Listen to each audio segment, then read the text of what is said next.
Pada video ini saya akan menjelaskan materi unit 2 yaitu describing product atau mendeskripsikan produk. Bahasan yang pertama adalah product dimension atau dimensi produk. Dimensi produk adalah pengukuran dari suatu benda atau barang. Saat barang di listing untuk dijual secara online ataupun dijual di offline store, ukuran produk umumnya di listing atau ditulis di deskripsi atau pada kemasan. Umumnya ini adalah pengukuran 3 dimensi, yaitu terdiri atas panjang, lebar, dan tinggi, yang memberikan konsumen informasi yang lebih baik mengenai ukuran dari suatu barang. Contohnya adalah untuk menanyakan seberapa dimensi dari suatu benda, yaitu what is the dimension of the desk. Jadi untuk menyatakan length atau panjang, jadi panjang ini adalah ukuran seberapa panjang sesuatu benda atau barang dari satu ujung ke ujung lainnya. Jadi contoh jawabannya adalah the desk is 1 meter in length. Artinya meja ini berukuran panjang 1 meter. Kemudian width atau lebar adalah jarak dari satu sisi ke sisi yang lainnya. Contoh untuk menanyakan lebar adalah what is the width of the desk? Artinya berapa lebar dari meja tersebut. Kemudian yang ketiga, dimensi yang ketiga adalah height atau tinggi. Jadi ini adalah pengukuran dari dasar ke ujung atas. Contoh kalimatnya adalah all of these desks are more than 1 meter in height. Artinya semua meja ini memiliki tinggi lebih dari 1 meter. Dapat dilihat pada gambar ilustrasi dari panjang, lebar, dan tinggi, yaitu length, width, dan height.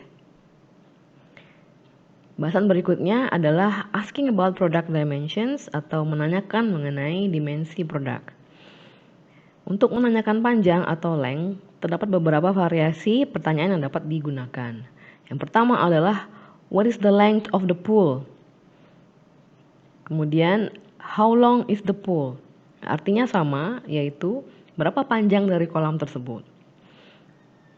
Jawabannya pun juga dapat bervariasi dalam segi style, yaitu it is 10 meters in length atau it is 10 meters long. Artinya sama, yaitu panjangnya adalah 10 meter. Kemudian untuk menanyakan lebar atau width, pertanyaan yang dapat digunakan adalah what is the width of the land? Atau how wide is the land? Artinya seberapa lebar ukuran tanah tersebut. Jawabannya bisa its width is 45 feet atau it is 45 feet wide. Artinya sama, yaitu lebarnya adalah 45 kaki. Kemudian untuk menanyakan tinggi atau height, pertanyaan yang dapat digunakan adalah what is the height of the sculptures? Atau how high are the sculptures? Artinya sama, berapa tinggi dari patung tersebut? Jawabannya adalah they are all 20 meters in height atau they are all 20 meters high. Artinya ukuran patung-patung tersebut dalam hal tinggi adalah 20 meter. Pada praktis 1, Anda dapat berlatih untuk membuat pertanyaan dan juga menjawab pertanyaan terkait dengan dimensi produk. Dalam hal ini, lemari. Itu dalam hal length, width, dan height. To length, Anda dapat menuliskan pertanyaan untuk menanyakan panjang dari lemarinya dan kemudian menuliskan jawabannya di bawahnya. Bahasan kita berikutnya yaitu vocabulary atau kosakata. Kita akan membahas mengenai adjektif. Adjektif ini adalah kata sifat, yaitu kata yang digunakan untuk menjelaskan kualitas atau karakteristik dari suatu benda. Penggunaan adjektif dalam menjelaskan suatu benda contohnya adalah sebagai berikut. The salary is good. Artinya gajinya sangat bagus. Jadi good di sini menjelaskan salary. Kemudian the stock price is really high. Artinya harga saham sangat tinggi. Tinggi di sini mendeskripsikan harga saham. Kemudian berikutnya, they launch a stylish sofa. Stylish di sini merupakan karakteristik dari sofa yang sedang dibicarakan. Kemudian, she bought some adorable pieces of art. Jadi adorable di sini menjelaskan kualitas atau karakteristik dari pieces of art atau benda-benda seni yang dimaksud dalam kalimat ini. Untuk menulis atau menjelaskan suatu benda menggunakan adjektif, pola dari kalimatnya adalah subject ditambah to be. To be adalah is atau am atau are, tergantung dari subjek yang digunakan, kemudian diikuti dengan adjektif. Is digunakan dengan subjek he, yaitu merujuk pada seorang laki-laki, she yang merujuk pada seorang perempuan, dan it yaitu merujuk pada suatu benda atau hewan yang jumlahnya tunggal atau hanya satu. Am digunakan dengan subjek I, yaitu saya. Kemudian are digunakan dengan subjek you, yaitu kamu. They, mereka. Dan we, kami. Are juga digunakan untuk subjek yang jumlahnya jamak, yaitu suatu benda-benda yang jumlahnya lebih dari satu. Kemudian pada praktis 2, Anda dapat berlatih mencocokkan adjektif atau kata sifat dengan definisinya.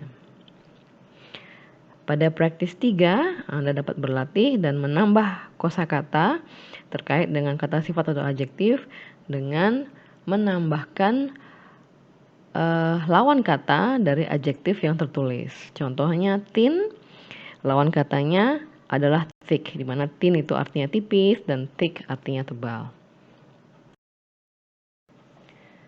Pada praktis 4, Anda dapat berlatih menggunakan adjektif dengan menjelaskan kondisi terkini dari topik-topik sebagai berikut. Yaitu yang pertama menjelaskan mengenai cuaca, yang kedua mata uang nasional, yang ketiga bagaimana situasi politik saat ini, jelaskan menggunakan adjektif atau kata sifat. Kemudian berikutnya kondisi ekonomi saat ini dan juga sistem pendidikan saat ini. Bahasan berikutnya adalah product description atau deskripsi produk. Deskripsi produk merupakan suatu materi pemasaran yang menjelaskan mengenai apa suatu produk itu dan mengapa produk itu layak untuk dibeli. Tujuan dari deskripsi produk adalah untuk memberikan konsumen informasi terkait dengan fitur-fitur dan juga manfaat-manfaat dari suatu produk sehingga mereka tertarik untuk membeli. Pada praktis 5 disajikan deskripsi produk yaitu MacBook Pro dan juga Holiday yaitu gel hand wash.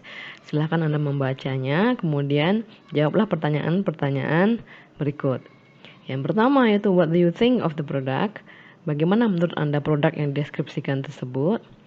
Yang kedua, what do you like in the product description writing style? Apa yang Anda sukai dari cara penulisan atau gaya penulisan dari produk deskripsi tersebut? Yang ketiga, are there any weaknesses in the description writing style? Apakah ada kelemahan dalam gaya penulisan deskripsi tersebut? Dan yang keempat, does it encourage you to buy the product? Apakah deskripsi tersebut mendorong Anda untuk membeli produk tersebut? Pada praktis 6, Anda dapat berlatih menulis deskripsi produk yang Anda jual dengan gaya tulisan Anda sendiri. Jika tidak, Anda juga bisa menulis produk yang Anda miliki. Bahasan berikutnya adalah produk review atau review produk atau testimoni mengenai suatu produk. Produk review merupakan realitas baru dalam perilaku pembelian oleh konsumen. Perilaku ini sebagian diakibatkan oleh peningkatan dari aktivitas online commerce atau e-commerce, di mana konsumen terekspos pada risiko yang lebih tinggi saat mereka berbelanja online dibandingkan dengan berbelanja offline. Produk review yang ditulis oleh konsumen terdahulu memberikan informasi yang jujur dan juga penting yang dapat membantu konsumen untuk menurunkan ketidakpastian dan risiko. Sehingga review produk membantu konsumen dalam membuat keputusan pembelian. Saat menulis review produk, terdapat beberapa poin yang perlu untuk diperhatikan. Yang pertama adalah Anda perlu menjelaskan janji atau klaim yang dibuat oleh produsen terkait dengan produknya. Kemudian membandingkannya dengan kinerja sesungguhnya dari produk tersebut. Yang kedua, review Anda juga dapat mencantumkan alternatif dari produk yang sedang Anda review dan kemudian membandingkan kedua produk secara lebih detail. Hal ini memberikan informasi yang lebih baik kepada pembaca sehingga membuat review Anda lebih bermanfaat. Yang ketiga, jadilah netral dan juga jujur dalam evaluasi Anda terkait dengan pro dan kontra produk tersebut dan juga apa yang Anda sukai dan tidak sukai dari produk tersebut. Kemudian terakhir, tulislah statement atau pernyataan evaluatif atau kesimpulan yang mengindikasikan apakah Anda merasa produk tersebut memberikan nilai yang baik atau tidak. Berikutnya yaitu praktis 7, Anda dapat membaca contoh review produk yaitu Samsung Galaxy S9. Setelah membaca panduan penulisan review produk dan juga contoh review produk, Anda dapat menulis review produk yang baru saja Anda konsumsi atau baru saja Anda beli. Cantumkan seluruh poin-poin yang dijelaskan pada panduan penulisan review produk yang dijelaskan di halaman sebelumnya.